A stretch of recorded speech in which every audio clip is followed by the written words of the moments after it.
All right. Hi, I'm Mijke from Austria, Europe, and I'm on my mission to smash stereotypes.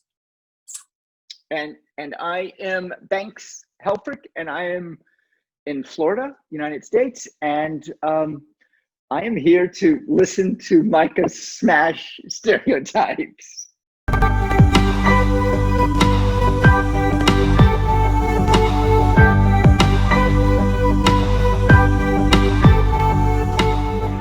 This time it's yours. And yeah, we have then 2 left. And then the first block is finished. Half a year, 25 episodes. All right. It's been a week, hasn't it? Yep. Yeah? Yep. Is it cold there? Are you cold? Yeah, February is still snowy and icy. And already the sun gets a little bit stronger and more lovely already, but February is still winter here, yes. All right. Now, Mijke, you have a language you speak. Your native tongue is German. My native tongue is English. What? No? Not German, no. What is Austrian.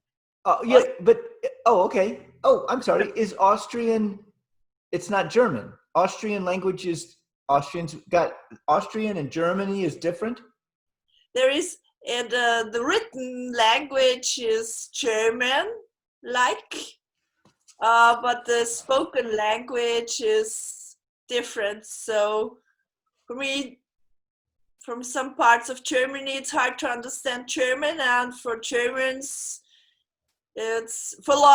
most Germans, it's impossible to understand Austrians. Okay. All right. Wow. I'm learning so much. So we have different languages we speak or that we come from. And you know a lot of languages. I mean, you know English quite well, by the way. You know German, right? And you know French, and you know Spanish.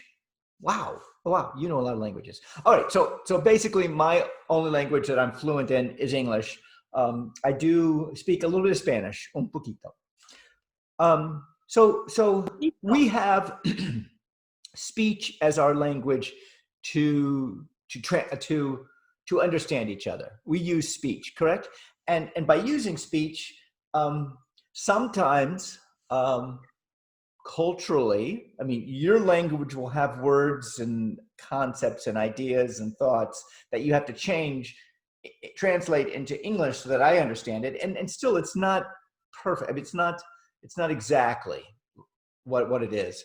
I think in America we have 10 words that mean love. In Italian, it's like 100 words that mean love.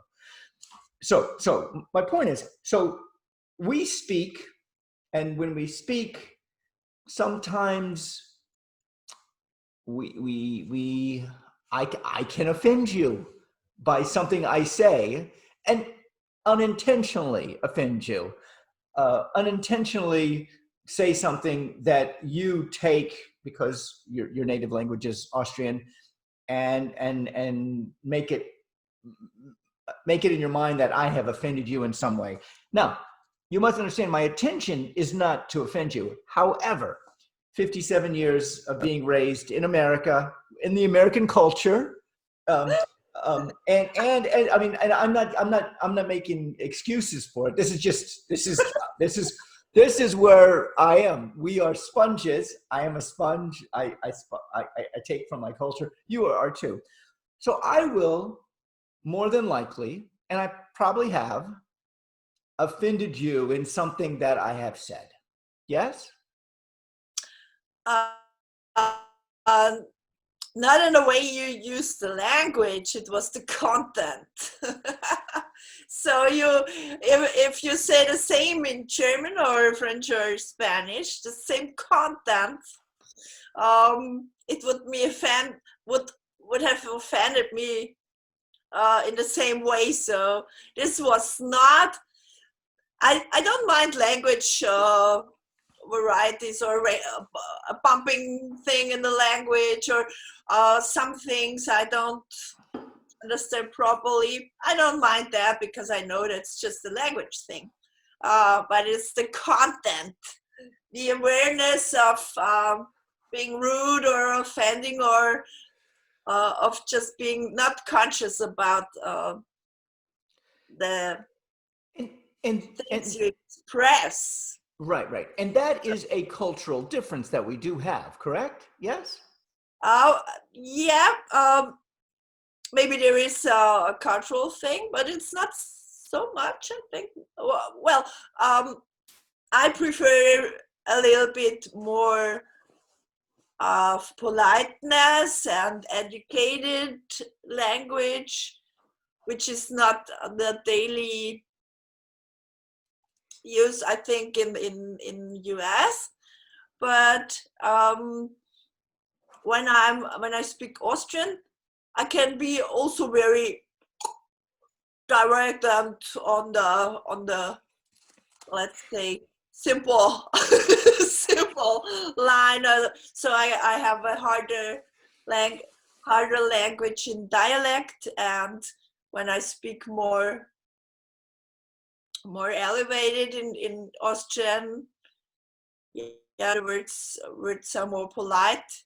It depends, because we have this third persons thing, which people, it's for people we don't know, and we have this you thing for friends and family.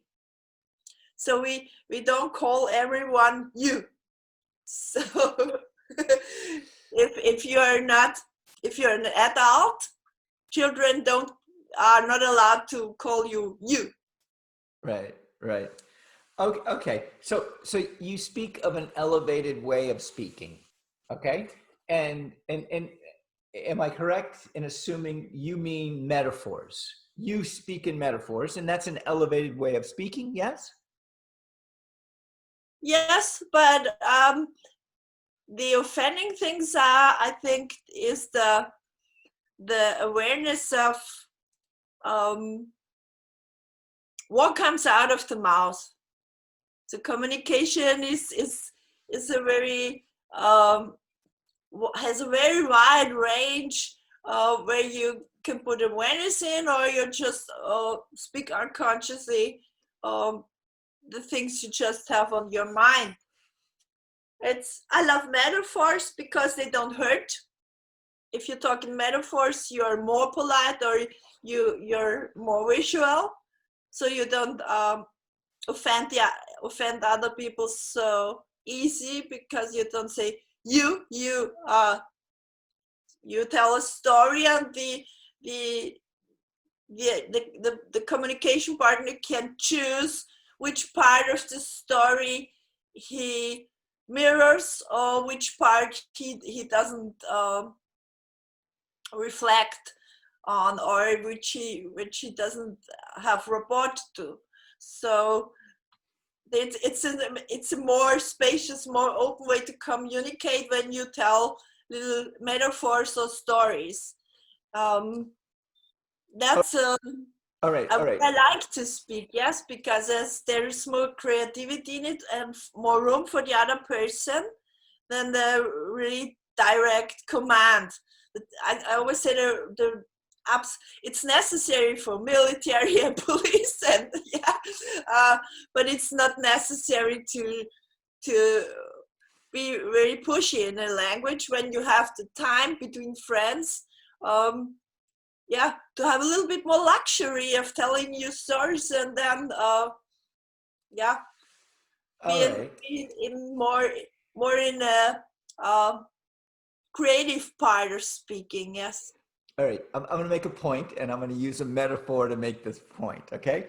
So what you're saying is that with friends, you and me, we're friends, we should sit down and have a 5-course meal together. We should savor the stories and savor the moments, and every dish we taste, we tell a story, and we move within that. Now, sorry, that's the other way would be you and I going to Subway sandwich and getting a sandwich and eating, and that's it. And that's like completely direct, completely, It's not savoring and building a relationship and learning the nuances of each other.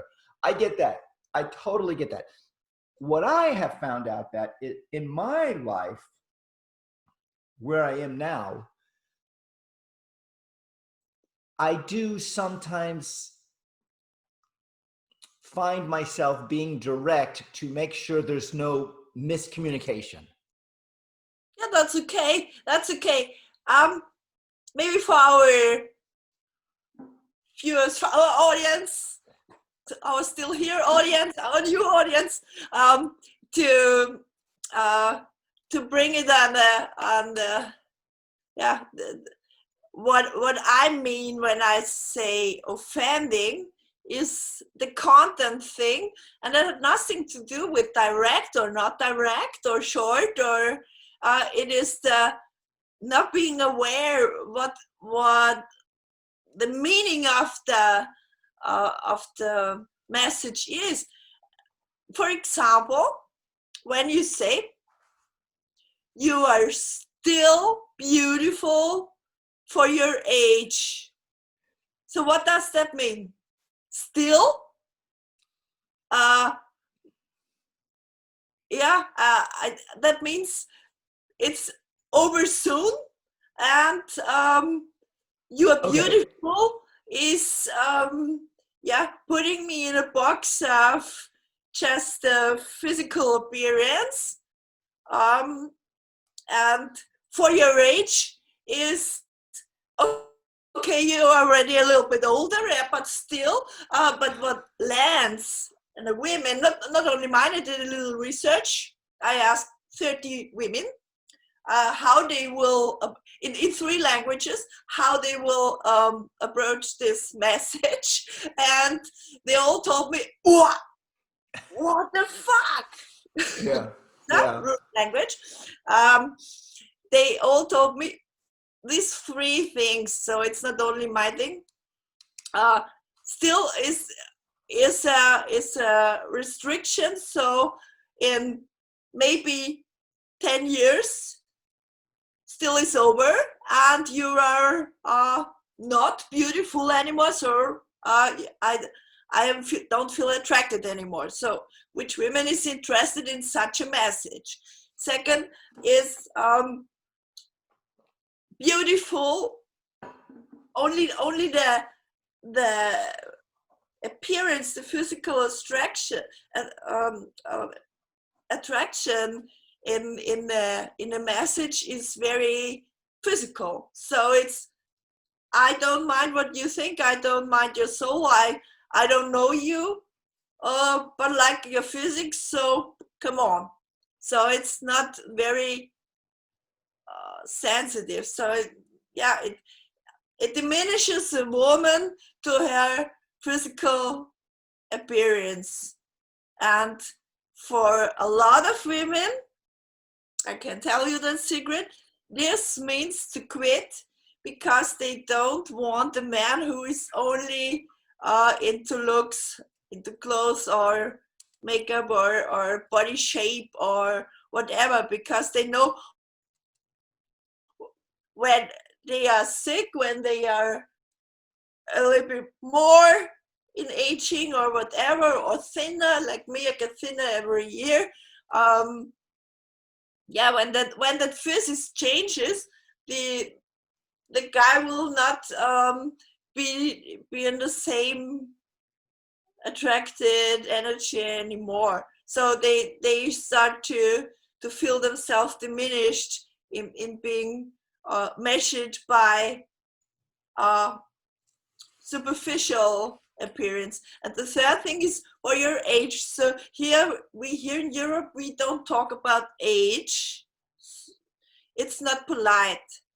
So we don't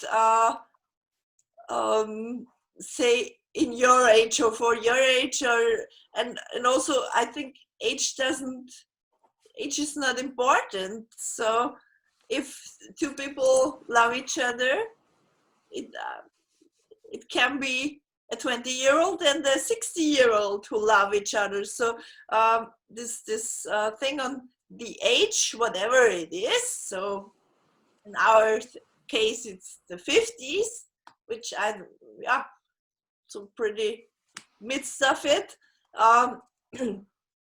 Yeah, to put the 3 labels in one sentence.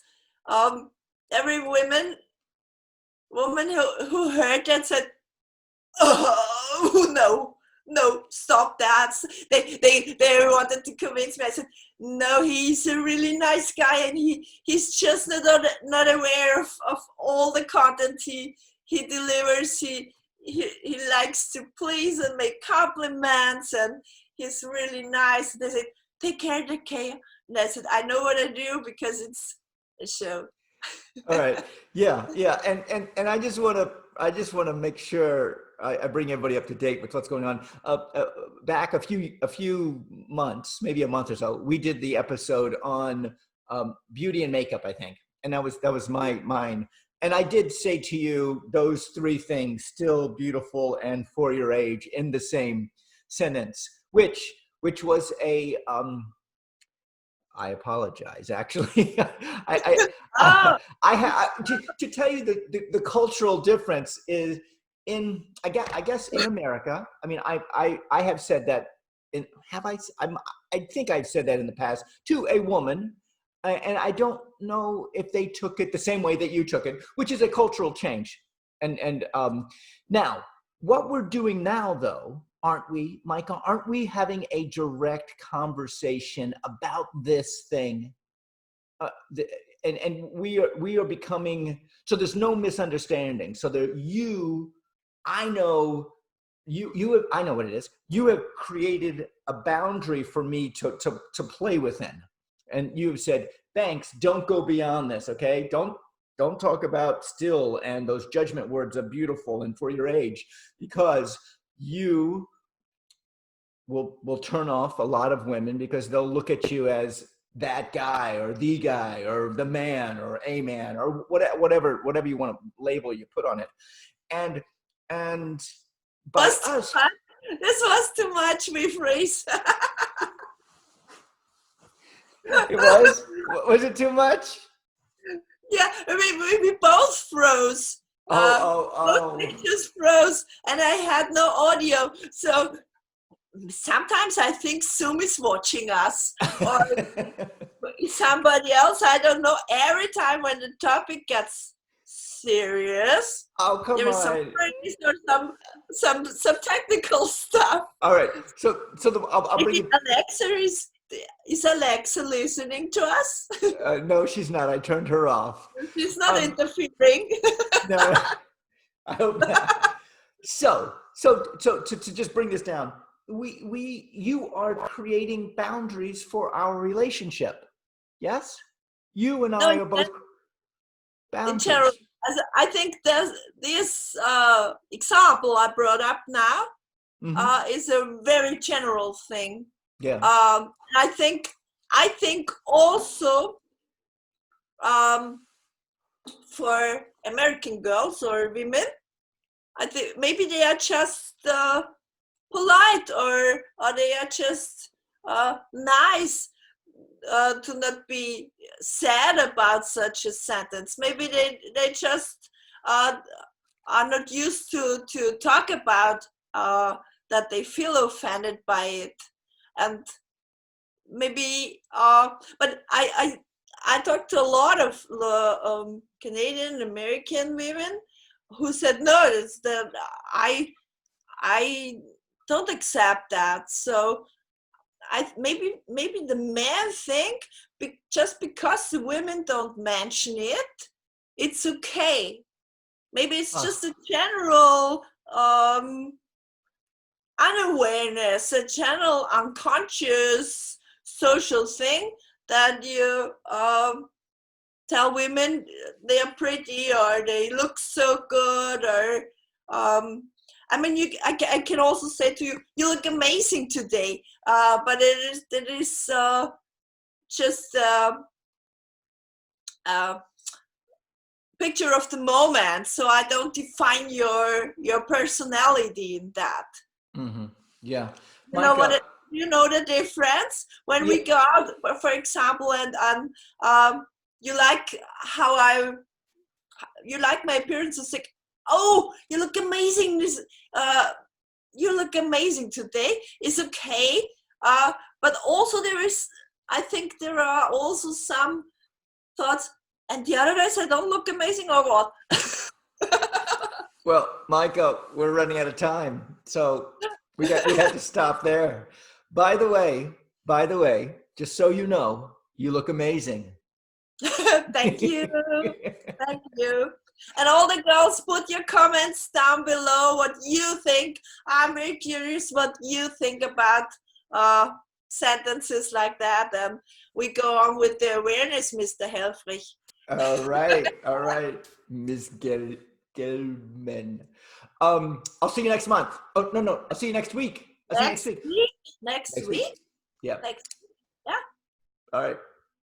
Bye. See you later. Bye.